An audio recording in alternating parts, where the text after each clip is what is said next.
Kawadhi nyime eni midhiero mar Oula medo himo jodak e alwora ma Kisumu. E gweng' ma Ofunyu Jerusalem, jodak nigi luoro nikech pich obogi kaluwore ni Oula oyweyo puothegi. Luoro machielo eni tuoche mag pi nyalo muoch nikech chope osienyore kendo taka mol kod pi Oula. James Okoth miyo lipot ewi midhiero mar Oula ma bende omono jodak dhi nyime kod chenroge mapile. Gweng' ma Kano Kolwa, Ofunyu Jerusalem e kaunti ma Kisumu. Koth mang'eny omiyo aora mahenya oyiech ma omonjo mier. Laro chalo nam. Dierot olokore yawo. Omiyo jodak chiew ka gituomo pi Oula kendo gipuko mar reso mwandugi. En tich mamono gi nindo kendo mono gi timo tijegi mamoko ka piny oru. Wach mar pigni osebiro ka chandowa pile pile. Sani koro chiegni higni 30.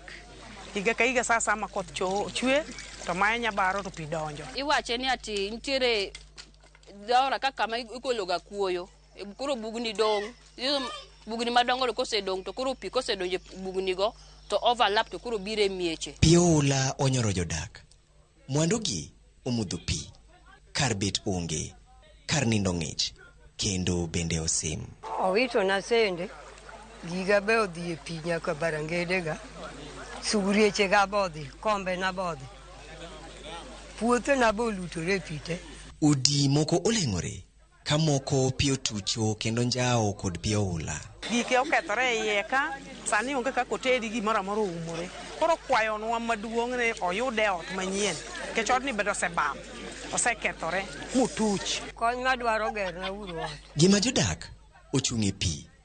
Achiedh nade omakogi kaluwore ni pi Oula oloro yore mag manyo kony. Moko kuomgi temo idho tiende nyamburko eka gires tiendegi kuom pi ma odagi sudo wenegi thuolo. To kaka iwuok ka mondo dhi excavation center onge nikech yo onge. Makata ng'ato tuo sani kaka tero hospital bedo problem. Kech ochomo jodak. Kar ng'weto onge nikech koth oyweyo puothe kendo ketho cham. Oula omuko nyaka olembe ma pi owiyo. Joma wuotho karango chal mar puothegi nyaka rwakre mar yoro pi Oula ka gisirore kod ludhe wira ni kik gikier kata gimoke chuodho. En wuoth ming'wane lewni. Ka kidi ochwanyi to abal moriere kaluwore ni nam oloro mier. Nyithindo ong'awo wuoch, tugo obare, gibet ewi pi ka gihum ni biro chalo nade ka sikunde oyaw. Kata nyithindo miyore ot ka ot nyaka yor pi. En midhiero momako jamni. Gweno dhi, nikech en gima nyo biro apoya mok inyal ng'e ni gweno ne kanye, koro iringari kaka imanyo kaka dikonyri. Gwen modong' pacho kudore. Oula omayo gi thuolo mar goyo kut e lum. Kata diek odiwo. Oula orocho kwath. Pi Oula oketho kuonde dak nyaka ne le mag bunge. Moko mong'ere kod keyo kwiri kaka thuol yudore kama rach ka jodak ofwenyogi. Chope sienyore kendo pi Oula ywayo nyaka taka e udi. Onge chodhi. Sani koro tich tek wadhi adhiya oke pi kama pi ringeni. Onge to shallow wells mosebedo go. Shallow wells overflow makoro gina kamora mora na gik machafu go mantie. Ma wan wared gi nyithindo mwan go kata wan wawegi ni kata pi mwadhi modho ok dhi bedo maber. Mwandu onimo e pi ka jodak jiwo ywak ka gikwayo kony. Sirikal olosnwa ndara mabiro nywang'wani manyalo connect wa kata go Ofunyu to Nyamasaria.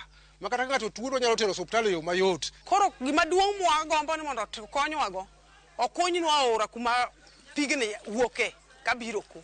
Jodak ma Ofunyu Jerusalem mana kaka jowadgi moko ma Oula omonjo geno kony mar duoko ngimagi e wang'e. Ahinya ka sikunde ibiro yaw juma manyien. James Okoth, Ramogi TV. Koth ma medo chwe medo kelo midhiero ne jodak e alwora ma pi Oula jochokore kendo ketho mwandu. Higa ka higa jodak moko e kaunti ma Kisumu jadar kendo weyo miechgi kaluwore koda pek mar Oula. Penjo en ni jodak timoga nang'o ka Oula omonjogi. Millicent Adhiambo nowuotho e mier ma Nyakach kendo twak kod jodak